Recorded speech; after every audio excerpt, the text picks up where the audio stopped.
Hello, and welcome to The Box on Screen, our dip into the vast film and television archive, whose home is The Box in Plymouth, where I am an engagement officer.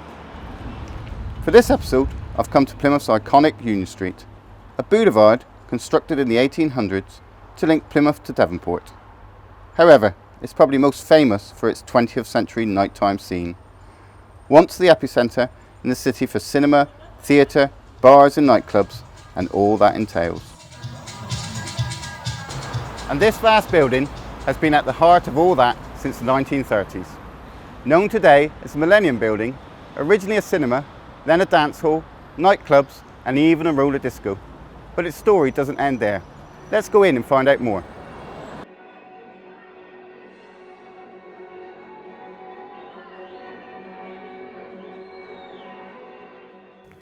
I'm delighted to be joined by Wendy Hart from Nudge Community Builders, co-owners of this amazing building. Wendy, thank you for inviting us along today. I wonder if you can tell me a little bit about Nudge and a little bit about the history of this amazing building. Oh, you're really welcome.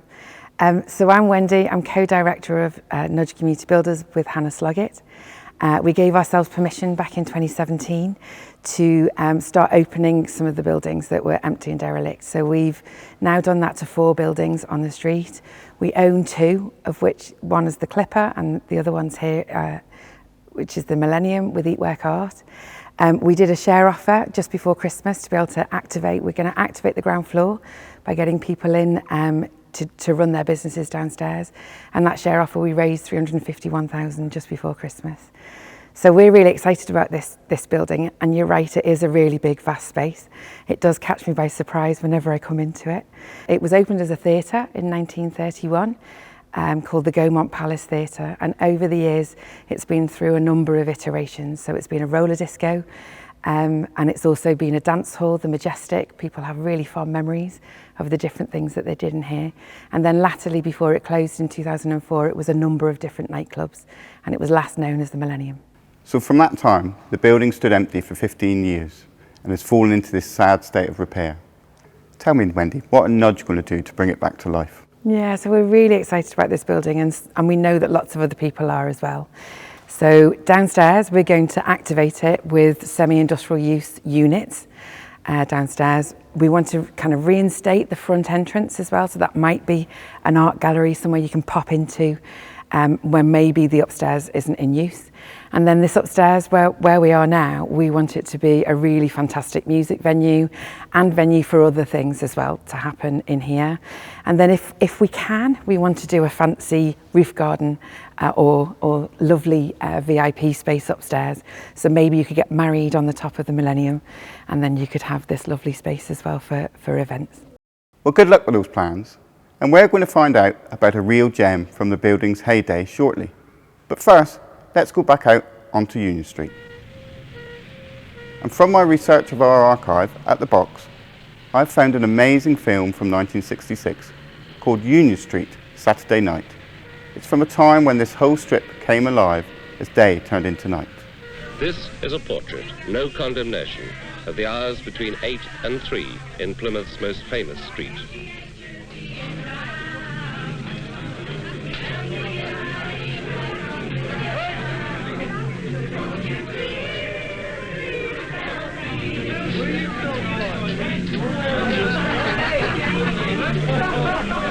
Saturday night begins, naturally, in a pub.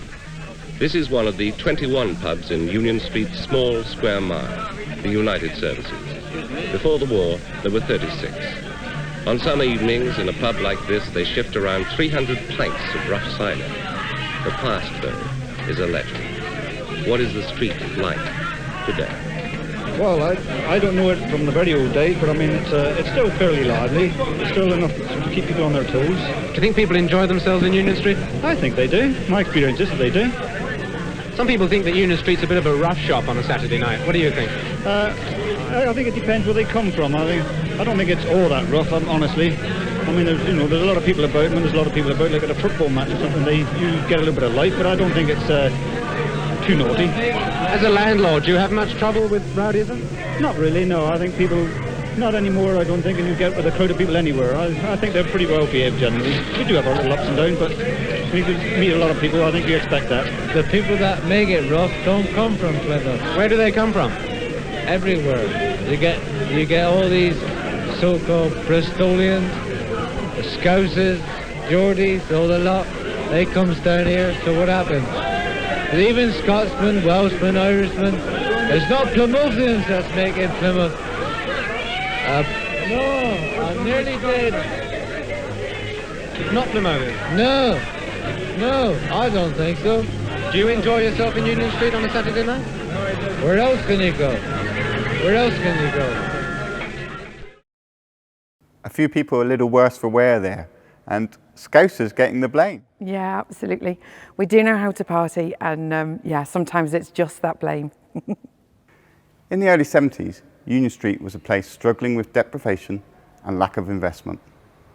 And we have to remember that the street was, and still is, a community hub, not just an after-dark adult playground. There was still rubble piled high, a reminder of the scars of the Blitz. Many businesses boarded up, buildings falling into disrepair, a very sorry sight. But this footage also reminds us of landmarks in Union Street from days gone by. The railway bridge has long gone, as too the pub next door to here, the Two Trees. And the Palace Theatre, further down the street from here, had become a bingo hall. And in 1980, the Odeon Cinema, the building we are in today, closed its doors. The cinema will be missed not only by me, but by many, many people in Plymouth. It must hold many happy memories for lots of people, myself included. It's a great place for socialising, the cinema nowadays. There are a lot of rumours going around the city that it could be a new ice rink. That would be marvellous. Will you join me on the ice?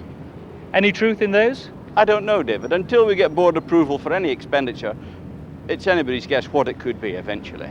But it won't open again as a cinema. No chance of a cinema. I'm sorry. So it never became an ice rink. The closest it got to that was the roller disco. Instead, an ice rink was built across the road from here as part of the Pavilions complex, completed 11 years later. So we've come downstairs to what would have been the stalls of the original cinema.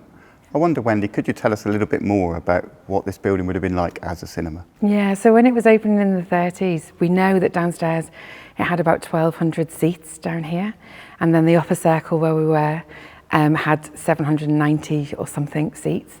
So it was really huge, and people used to come in and enjoy all the different films. For us at Nudge, it's really amazing because one of our funders also has a history with this building. They owned it, we think somewhere around the 40s or maybe a bit later. So that's the Rank Foundation. So it's really great that they've kind of gone full circle with us and they're here helping us to regenerate this building. You've mentioned the cinema screen at the front, and I presume at that time there would have been either an orchestra or an organ in here? Yeah, so we know definitely it had an organ, and we've been contacted by Roger McCardle, who's lovingly restored the original organ from in here.